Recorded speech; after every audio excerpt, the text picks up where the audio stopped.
কৃষ্ণ কৃষ্ণ শুধু শ্রী কৃষ্ণ। আপনাদের ছোট্ট একটা প্রমাণ দিয়ে দিই, যারা আসতে যারা এখনো গুরু মন্ত্র নেন নাই তাদের জন্য, আর যারা হরিবাসরে যেখানে হরিনাম হয় সেখানে দান করেন না তাদের জন্য। একটা একটু শুনবেন, যারা হরিবাসরে দান করেন না তাদের জন্য, যারা জীবনে গুরু মন্ত্র ধার ধারেন নাই তাদের জন্য একটা প্রমাণ দিয়ে দিই। একটা বাচ্চা ছেলে, তার নাম মধুসূদন, সে প্রত্যেক দিন হরিনাম করে, প্রত্যেক গ্রামে গ্রামে হরিনাম করে, খুব বাচ্চা 12 বছর বয়স। তো সেই ছেলেটি ভিক্ষা করতে করতে একদিন একটা গ্রামে ঢুকে গেছে। ওই গ্রামটার নাম সত্য গ্রাম। কি গ্রাম বললাম মায়েরা? সত্য। সত্য মানে এখানে সবাই সত্য কথা বলে। ওই গ্রামে যখন ঢুকে গেছে তখন গ্রামের দোকানদার তাকে বলছে, হ্যাঁ রে খোকা, এত সকাল সকাল তো সন্ধে হলো কেন? কিছু বুঝলেন আপনারা? যদি কম বয়সে কেউ হরিনাম করে আপনারা কি বলেন? এত সকাল সকাল তো সন্ধে হলো কেন? আমাদের হিন্দুদের একটা নিয়ম আছে, দেখবেন কম বয়সে কেউ হরিনাম করলেই দেখবেন লোকে পেয়ে বসে। এখন থেকে কি দরকার, বুড়ো হবি তখন করবি, কিন্তু বুড়ো হবার চান্স যদি না পাই তার আগেই চলে যায়, তার কি অবস্থা হবে? বাচ্চাদের ওখান থেকে উঠিয়ে দিন, বাচ্চাগুলোকে উঠিয়ে দিন ওখান থেকে। এখন থেকে যদি হরিনাম করবি, বুড়ো হবি তখন করবি, এখন পড়াশোনা কর, মায়েরা বলেন না? কিন্তু শাস্ত্র বলছে, নিমাই যখন সন্ন্যাস নিতে গিয়েছিল তখন নিমাইয়ের বয়স ছিল 24 বছর। তো গুরুদেব জিজ্ঞেস করেছিল, তোমার বয়স কত? বলে 24। বলে 50-এর নিচে সন্ন্যাস হয় না। সঙ্গে সঙ্গে নিমাই বলেছিল, শোনো গুরুদেব, 50-এর আগে যদি আমার মৃত্যু হয় তাহলে কি আমার সন্ন্যাস না যাবে? গুরুদেব চমকে উঠেছিল, সত্যি তো, কার যে কখন মৃত্যু হবে কেউ জানে না। আপনারা তো সবাই জানেন, কয়েকদিন আগে বালেশ্বরে উড়িষ্যায় করমণ্ডল এক্সপ্রেস কি করলো? ভুলবশত কোনো কারণে কত মানুষের প্রাণ চলে গেল। কেউ কাজে যাচ্ছিল, কেউ বাড়ি ফিরছিল, আর ফিরতে পারলো না, কেউ ডাক্তার দেখাতে যাচ্ছিল, বডিটা ডেড বডি হয়ে ফিরে গেল। বাবা, উনি কি আশা করেন নাই আমি বাড়ি ফিরবো না? সবাই আশা করেছিল, কিন্তু ফিরতে আর পারলো না। কে যে কখন চলে যাবে কেউ জানে না। যাবার আগে কিছু ভালো কাজ করে যান, যেন আপনার মানব জন্ম সফল হয়, আপনার ওইখানকার পথটা যেন পরিষ্কার হয়।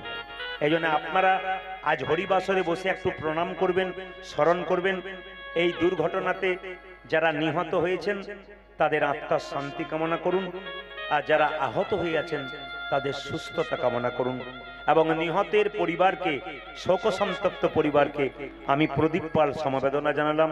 আপনারাও সমবেদনা জানান, যেন যারা চলে গেছেন তারা যেন গোবিন্দের চরণ পায়। নিতাই গৌর হরি বল।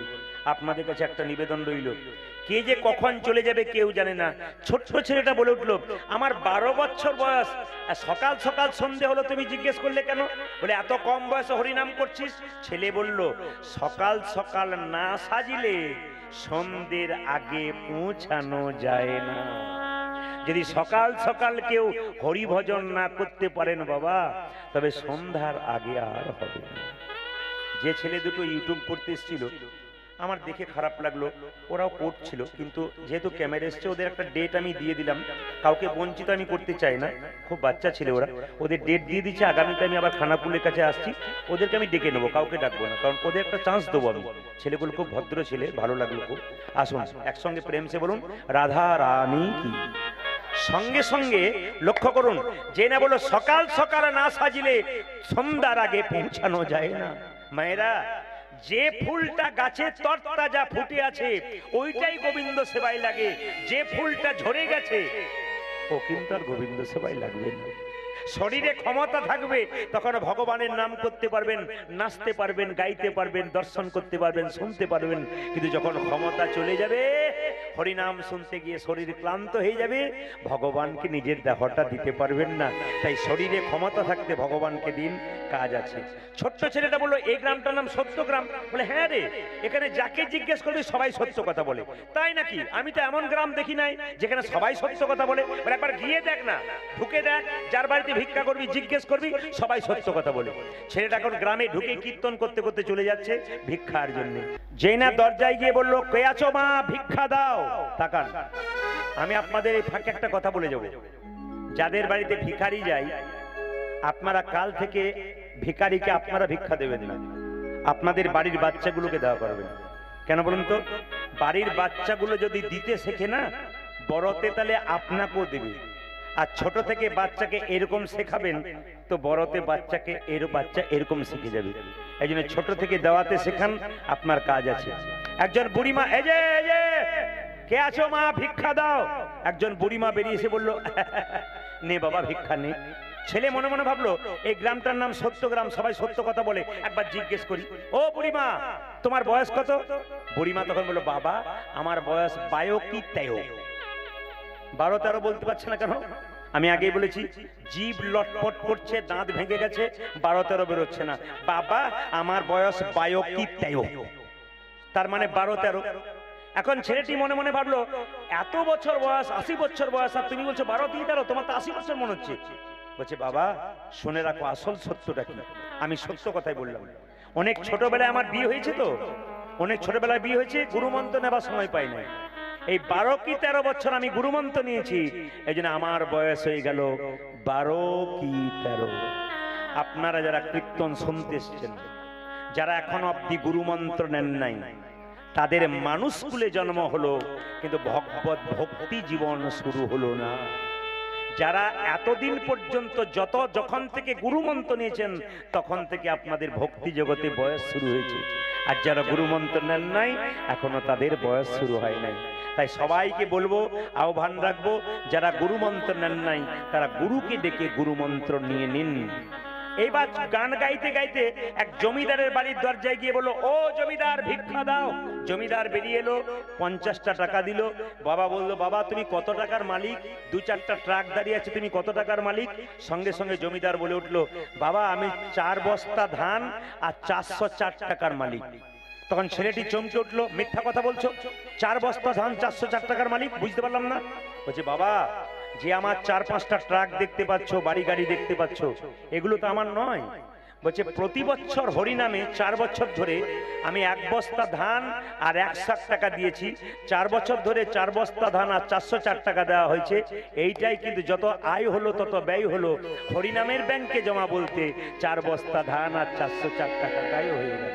এই জন্য আপনাদের কাছে নিবেদন রইল, যারা হরিনামে দান করবেন, এই হরিনামের কথা বলি নাই, যেখানে মহোৎসব হচ্ছে, যেখানে প্রচুর মানুষের সেবা হচ্ছে, যেখানে কীর্তন করাচ্ছে, সেখানে আপনারা দান করবেন, দেখবেন আপনাদের লাভ আছে।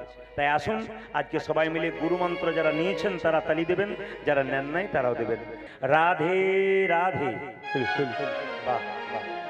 আমি যেখানে ট্রেন অ্যাক্সিডেন্টটা হয়েছে তার একটু 100 কিলোমিটার দূরেই ছিলাম আমি, মানে পরশু তারিখে। ওখানে ফুটবল গ্রাউন্ডে গান হচ্ছিল, পূর্ব সিংভূম জেলা ছিল জায়গাটা। তো এত সুন্দর মানুষ দিচ্ছে প্রেম সে রাধে রাধে, আপনাদেরও সুন্দর হচ্ছে। আর একবার জোরে রাধে রাধে।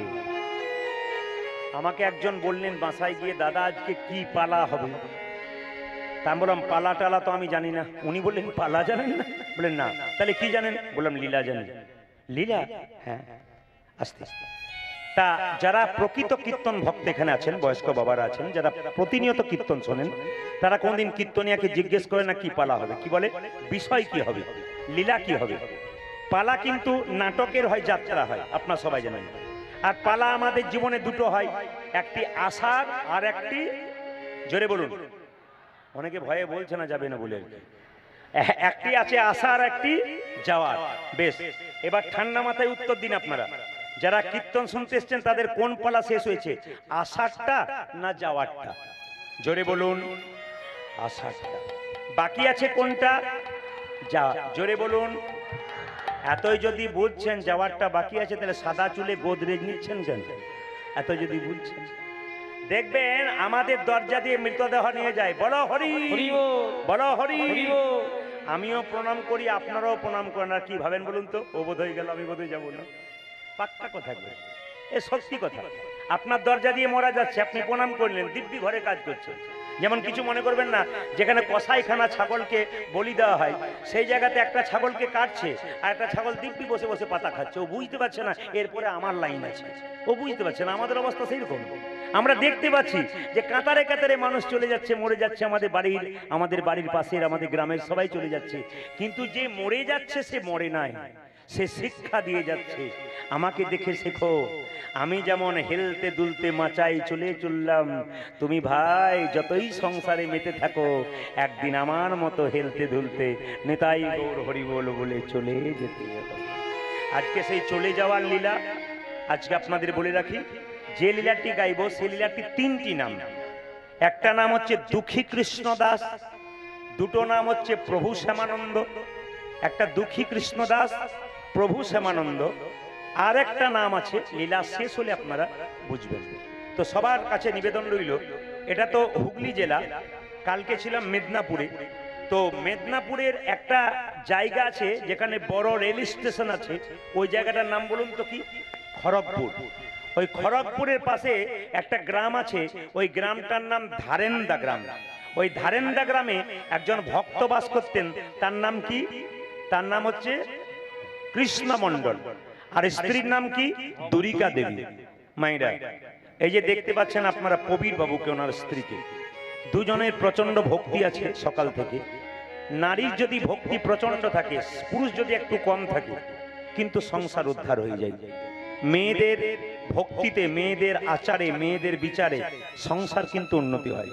পুরুষ রোজগারের জন্য বাইরে যায়, কিন্তু মেয়েরা বাড়ির আচার বিচারগুলো ঠিক যদি রাখতে পারে, লক্ষ্মী স্বরূপিণী হয়, আপনি উঠে যাবেন, আপনার কোনো চিন্তা নেই।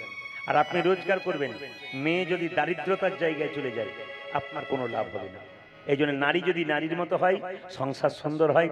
যারা মায়েরা আসছেন তাদের কাছে আমি করজোড়ে নিবেদন করব, সংসারকে সুন্দর রাখার জন্য আপনারা প্রকৃত নারী হয়ে যান, দিন তোর আনন্দ যাবে। প্রেম সে রামকৃষ্ণ দেবের একটি গান, সবাই মিলে হাতটা তুলে একসঙ্গে গাইবেন, একসঙ্গে প্রেম সে।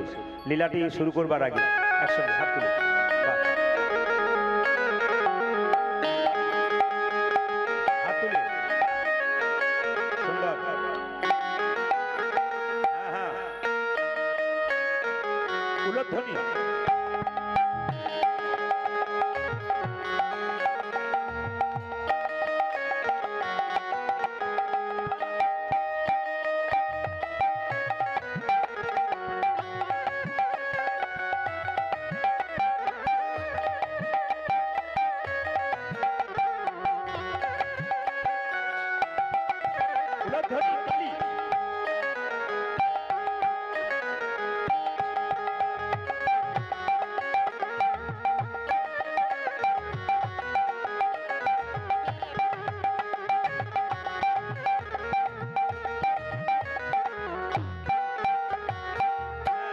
যারা তালে আরেকবার বাজাও, আরেকবার হাততালি দিয়ে একসঙ্গে।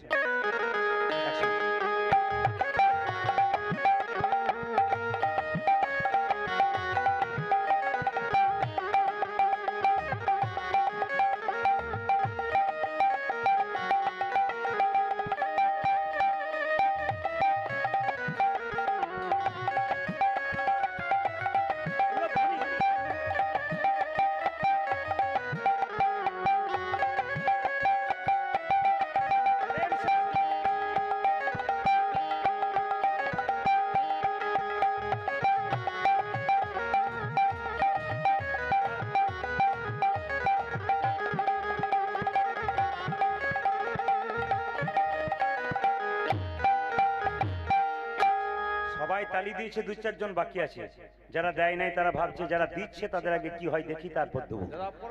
যখন দেখতে যাবেন তখন আপনার ট্রেন দেখবেন চলে যাবে। এই যে সময় থাকতে হরিধ্বনি দিন, উলুধ্বনি দিন, সবাই মিলে হাততালি দিয়ে গানটা গাইবেন, রামকৃষ্ণ দেবে লেখা গান।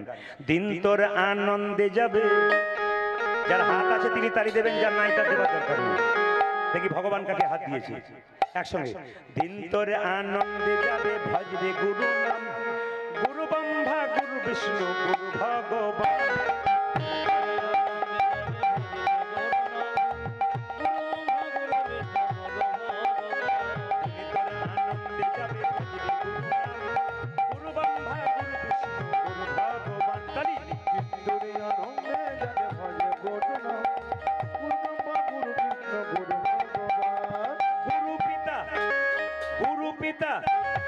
গুরু পিতা গুরু মাতা গুরু ভগবান জগৎগুরু শ্রীকৃষ্ণ সর্বশক্তিমান গুরু পিতা গুরু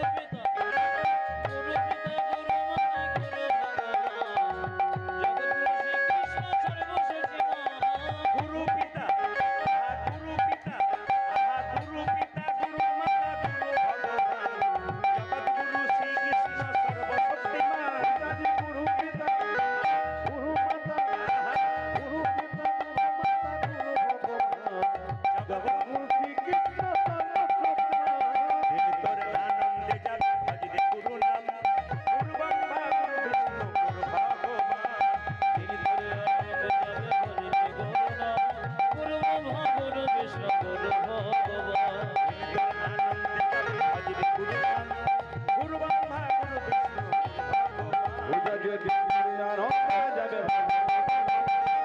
ব্রহ্মা গুরু বিষ্ণু ভগবান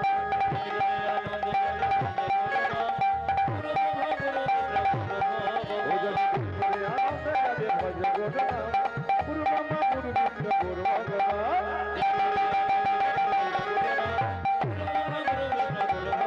আজ দিন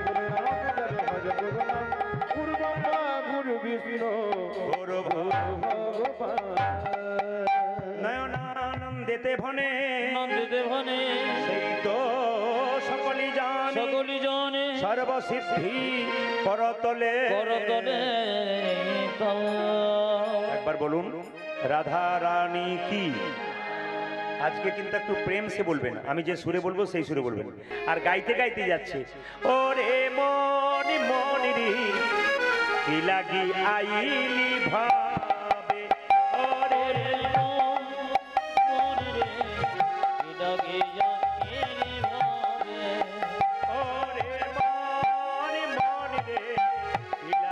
আইলি ভাবে ওরে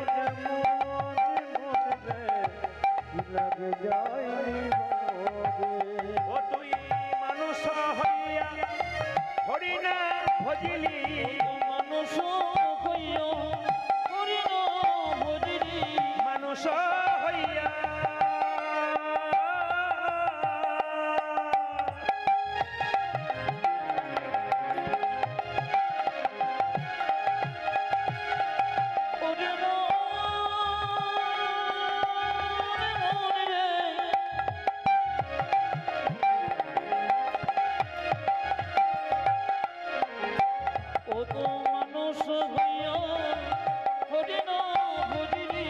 মানুষ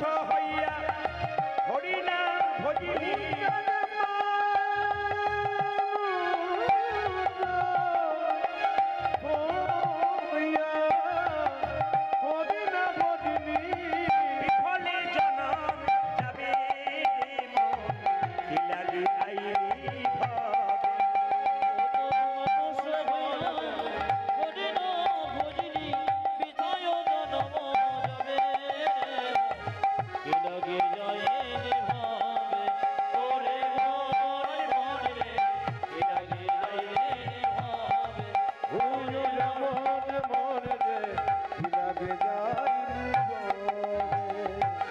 দিবস রজনী আবল তাবল অকাজ করিতে পারো তাহার ভিতরে তুমি কি কখনো শিহরি বলিতে নারো ওরে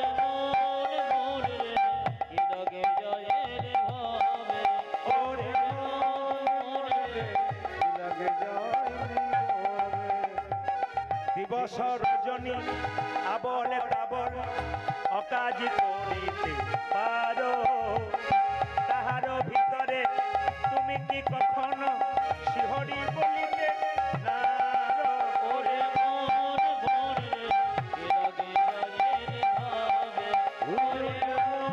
মনে রে কি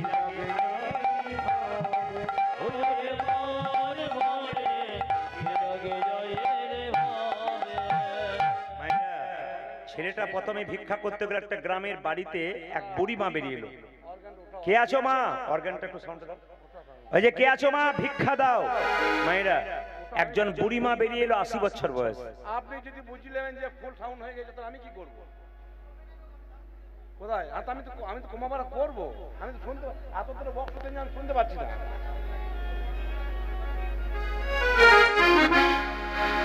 রাগ জয় নিতাই। যেটা রাগ করে না, যেটা যেই না তাহলে